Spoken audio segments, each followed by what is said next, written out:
नमस्कार दोस्तों, आप सभी का आपके अपने YouTube चैनल नेशनल थम अकेडमी में हार्दिक स्वागत है। आज हम भारतीय संविधान के प्रमुख अनुच्छेद जो कि हमारे एग्जाम के लिए बहुत ही ज्यादा इंपॉर्टेंट है, उन्हें हम देखने वाले हैं। लेकिन इस वीडियो को देखने से पहले मैं आपको रिकमेंड करूंगा कि इससे पहले हमने भारतीय संविधान के भाग, उनकी अनुसूचियां और भारतीय संविधान के कौन कौन से प्रावधान किन किन देशों से लिए गए हैं उन पे भी मैंने सेपरेटली वीडियो बना रखी है। तो सबसे पहले आप उसे देखें, तब जाके इस वीडियो को देखें ताकि ये प्रॉपरली आपको समझ में आए। अगर आप स्टूडेंट हो तब भी ये वीडियो देख सकते हो, अगर स्टूडेंट नहीं हो और सिटीजन ऑफ इंडियन हो तब भी आपके लिए यह वीडियो बहुत ही ज्यादा इंपॉर्टेंट है, क्योंकि आपको यह एक रिस्पॉन्सिबल या फिर जिसे हम कह सकते हैं जिम्मेदार नागरिक बनाती है। तो आइए चलते देखते हैं। सबसे पहले मैंने ऊपर लिख रखा है भारतीय संविधान के महत्वपूर्ण अनुच्छेद और उसके प्रावधान। इधर अनुच्छेद मतलब इधर साइड में जो नंबर पड़े होंगे वो अनुच्छेद होंगे, और इधर साइड में वह अनुच्छेद हमें क्या क्या बताता है, क्या क्या प्रोविजन करता है उसके बारे में। तो अनुच्छेद 1 देखते हैं। अनुच्छेद 1 है संघ का नाम एवं उसके राज्य क्षेत्र। ये अनुच्छेद 1 में कहा गया है कि संघ का मतलब भारत जो संघ है उसका नाम व उसके राज्य क्षेत्र कौन कौन से हैं। फिर एक क्वेश्चन बहुत पूछा जाता है कि बताइए भारत जो है वो क्या है। तो भारत राज्यों का संघ है, ये बहुत पूछा जाता है, राज्यों का संघ है, ये भी अनुच्छेद 1 ही हमारा बताता है। फिर अनुच्छेद 2 में देखते हैं। 2 में कह रहा है कि नए राज्यों का प्रवेश या स्थापना। अगर भारत में कोई भी नया राज्य बनाना है या उसकी स्थापना करनी है तब वो अनुच्छेद 2 के तहत की जाती है। फिर अनुच्छेद 3 में कह रहा है नए राज्यों का नाम और वर्तमान राज्यों का नाम पुराने राज्यों का नाम के क्षेत्रफल सीमा में परिवर्तन। कह रहा है कि कोई ऐसा राज्य है जो कि है, अब उसके हमें नाम में परिवर्तन करना है या उसकी सीमा में परिवर्तन करना है, तो ऐसा काम भारतीय संविधान के अनुच्छेद संख्या 3 के तहत ही किया जा सकता है। और वो भी कौन कर सकता है? तो ओनली एंड ओनली संसद ही ऐसा कर सकती है। बहुत जरूरी है, ये सब अलग अलग फैक्ट्स हमारे एग्जाम में पूछे जाते हैं। अनुच्छेद 4 इंपॉर्टेंट नहीं है, इसलिए हमने इसे स्किप कर दिया है, क्योंकि जो इंपॉर्टेंट है हम उन्हीं को देखेंगे। अनुच्छेद 5 कहता है संविधान के प्रारंभ पर नागरिकता। संविधान के प्रारंभ पर नागरिकता कहने का मतलब जब हमारा संविधान लागू हुआ था तो उससे संबंध में जो है कौन कौन भारत देश के नागरिक होंगे, तो उससे संबंधित प्रावधान जो अनुच्छेद 5 में दिए गए हैं। नेक्स्ट अनुच्छेद 8 भारत के बाहर रहने वाले भारतीय मूल के कुछ व्यक्तियों के नागरिकता के अधिकार। इसका मतलब है भाई बहुत से ऐसे व्यक्ति हैं, लोग हैं जो कि उनका मूल भारतीय है, ओरिजिन इंडियंस है, लेकिन वो इंडिया के बाहर रहते हैं। जैसे आपने बहुत सारे नाम सुने होंगे जो बहुत बड़े बड़े सीईओ वगैरह है, वो सब विदेश में रहते हैं, जैसे सुंदर पिचई है, सत्य नडेला है, लेकिन उनका ओरिजिन इंडियन है। तो उनके बारे में प्रावधान करता है हमारा संविधान कि उन्हें सिटीजनशिप किस प्रकार से दी जा सकती है। चलिए आगे बढ़ते हैं। ये सब भाई इंपॉर्टेंट है, सभी पूछे जाते हैं और आप जानकारी के लिए भी इस वीडियो को देख सकते हैं। आगे देखते हैं अनुच्छेद 11। अनुच्छेद 11 क्या कहता है? संसद द्वारा नागरिकता के अधिकार का विधि द्वारा विनियम किया जाना। विनियम किया जाना, इसका सीधा सा मतलब है जो नागरिकता से संबंधित कानून या जो विधि, जो लॉ बनाया जाएगा वो हमारी संसद ही बनाएगी, ना कि राज्य विधानमंडल। ठीक है, तो इसको जो है देखना है। जैसे अभी हमने जो है संशोधन हम जो है संसद ने किया भी है ना। कुछ देश के नागरिक जो वहां पे माइनॉरिटी के तौर पे रहते हैं उन्हें इंडिया की सिटीजनशिप देने का उसमें प्रोविजन भी किया गया है। आगे देखते हैं अनुच्छेद 12। 12 क्या कहता है? मौलिक अधिकारों के संदर्भ में राज्य की परिभाषा बताता है। भाई राज्य क्या होगा? यह अनुच्छेद संविधान के भाग 3 में है, तो यह भी ध्यान रखना है, क्योंकि अनुच्छेद 12 से 35 तक हमारे क्या है? मौलिक अधिकार ही हैं। फिर अब हमारे मौलिक अधिकार यहाँ से चालू हुए हैं, लेकिन अनुच्छेद 12 में मौलिक अधिकारों के संबंध में जो राज्य की परिभाषा बताता है अनुच्छेद 12। अनुच्छेद 13 देखते हैं।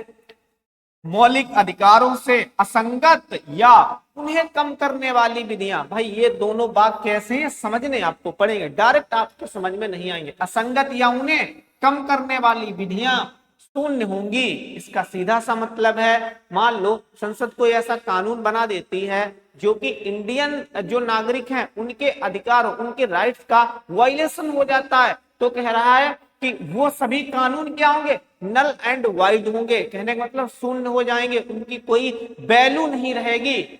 यानी ये विधियां न्यायिक समीक्षा के योग्य हैं। न्यायिक समीक्षा का मतलब है सुप्रीम कोर्ट है वो न्यायिक समीक्षा कर सकती है जो भी हमारे देश में लॉ जो है संसद या राज्य विधानमंडल द्वारा बनाए जाते हैं।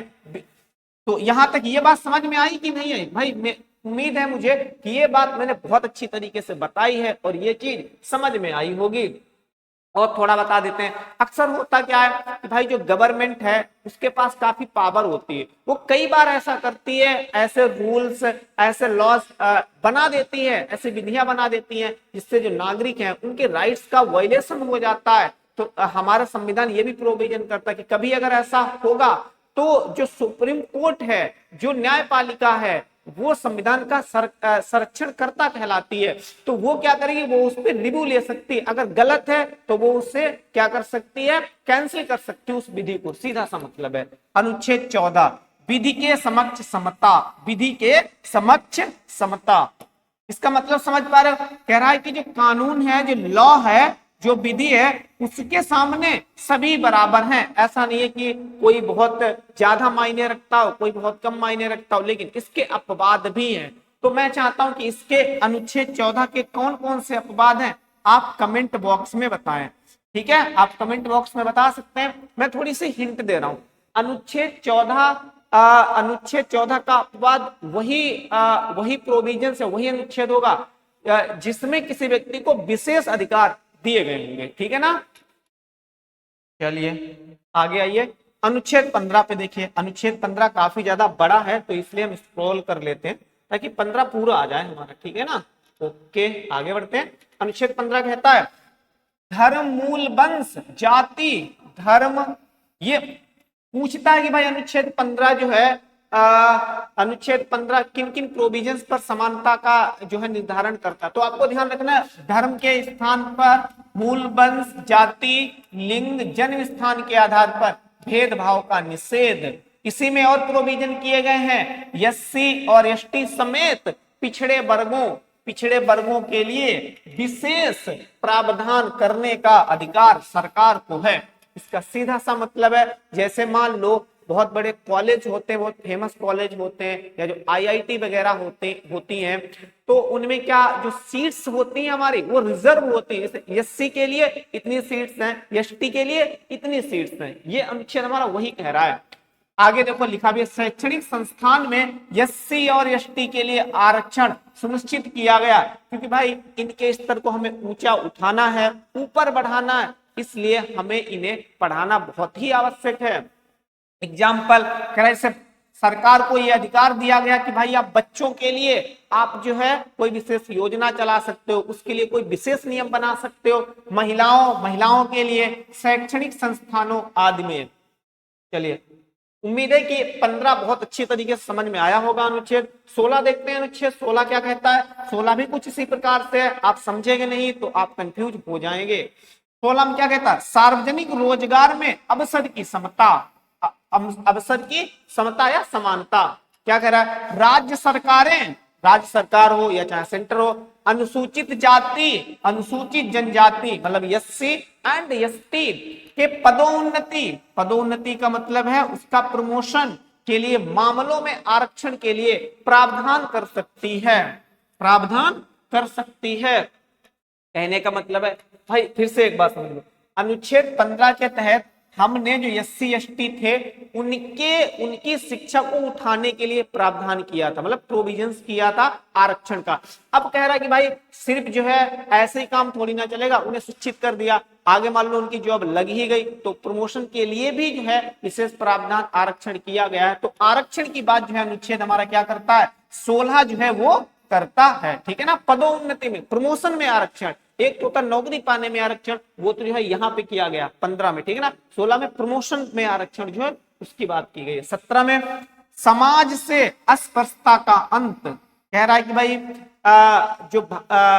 जो भारत देश है वहां पे ग्रामीण में क्या है कि लोग छुआछूत बहुत ज्यादा मनाते हैं, तो कह रहा है कि वो जो है हमारा संविधान उसे कैंसिल करता है कि भाई ये गलत चीज है, इसको नहीं मनाया जाएगा। ठीक है, हमारे संविधान के खिलाफ ये चीज है। आगे आगे देख लेते हैं भाई, 2 अनुच्छेद और बचे हुए हैं, है ना, 18, 19, 20, माफी चाहता हूं 3 और बचे हुए हैं बस, क्योंकि आज जो है मैंने कम ही अनुच्छेद लिए। कहने का मतलब है जो भी आप पढ़े अनुच्छेद वो आपको समझ में आना चाहिए। फिर अनुच्छेद 18 देखिए, अनुच्छेद 18 में कह रहा है कि उपाधियों का अंत, इससे डायरेक्ट क्वेश्चन आएगा, ज्यादा कुछ घुमाए फिराएगा नहीं।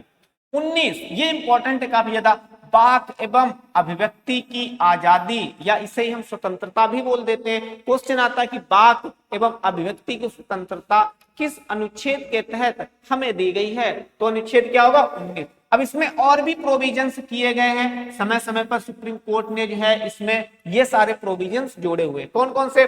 शांतिपूर्ण तरीके से सम्मेलन में शामिल होने का अधिकार, कहीं भाई सम्मेलन हो रहा हो, कहीं कोई अच्छी बात बताई जा रही हो तो वहां आप जा सकते हो, आपको ये जो है हमारा संविधान राइट देता है। लेकिन कैसा, किस तरीके से जा सकते हो? शांतिपूर्ण तरीके से, ये नहीं कि वहां पे जाके हिंसा कर रहे हो, वहां पे माहौल को बिगाड़ रहे हो, तो इन सभी की मनाही है। फिर संगठन बनाने की स्वतंत्रता या संगठन बनाने का अधिकार, तो ये भी हमें दिया गया कि भाई हम जो है संगठन बना सकते हैं, लेकिन उसका पर्पज जो है वो साफ होना चाहिए, पर्पज उसका सही होना चाहिए संगठन का। अब जैसे आपने सुना होगा कि कई संगठन है गवर्नमेंट ने उनको बैन कर दिया है, क्योंकि वो जो आतंकवादी गतिविधियां होती हैं तो उनसे संबंधित होते हैं, इसलिए। फिर क्या है, किसी भी जगह, ये सब 19 के ही प्रावधान है, किसी भी जगह पर आने जाने की आजादी, कहने का मतलब आप भारत में कहीं भी आ सकते हो, कहीं भी जा सकते हो, लेकिन कुछ रीजन्स को छोड़ के गवर्नमेंट ऐसा इसलिए करती है। जैसे मान लो कुछ रीजन का मैंने जिक्र किया, आप लक्षद्वीप जाओगे तो आपको जो है गवर्नमेंट की परमिशन लेनी वहां पे पड़ती है, क्योंकि वहां पे जनजाति बाहुल्य इलाका, उनके प्रोटेक्शन के लिए ऐसा किया गया है। ठीक है, लेकिन इसका मतलब ये नहीं कि इसका उल्लंघन हो रहा हो, नहीं, इसका कहीं पर भी उल्लंघन नहीं होता है। फिर देश के किसी भी हिस्से में रहने का अधिकार, देश के किसी भी हिस्से में रहने का अधिकार। भाई आज है आप भारत में किसी भी शहर में चले जाइए, आपके पास पैसा है तो आप मकान वगैरह वहां पे खरीद सकते हो, जगह खरीद सकते हो, तो वही चीज हमारे अनुच्छेद 19 में दी गई है। नेक्स्ट, कोई भी पेशा अपनाने का अधिकार। पेशा का मतलब एक पेशा कानून है, उसकी बात नहीं हो रही है। पेशे का मतलब होता है बिजनेस, कोई कार्य। क्या पेशे का मतलब है यहाँ पे? कार्य, कोई भी कार्य कर सकते हो। और कोई का मतलब यहाँ पे ये बिल्कुल नहीं है कि जो काम असंवैधानिक हो, ऐसा काम हो जो हमारे संविधान के खिलाफ हो, ऐसा नहीं। कोई वैलिड काम आप कर सकते हो, उसके लिए आपको कोई नहीं रोकने वाला है। जो भी परमिशन वगैरह लेनी पड़े वो आपको लेनी पड़ेगी, है ना।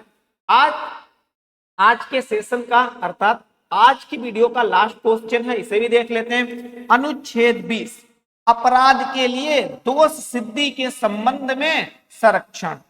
तो ये थे हमारे भारतीय संविधान के कुछ इंपॉर्टेंट अनुच्छेद। आज इस वीडियो में हमने अनुच्छेद संख्या 1 से 20 तक कवर किए हैं। अगर वीडियो हमारी पसंद आ रही है तो प्लीज हमारी वीडियो को लाइक करें, अपने दोस्तों तक शेयर करें। Thank you and have a nice day.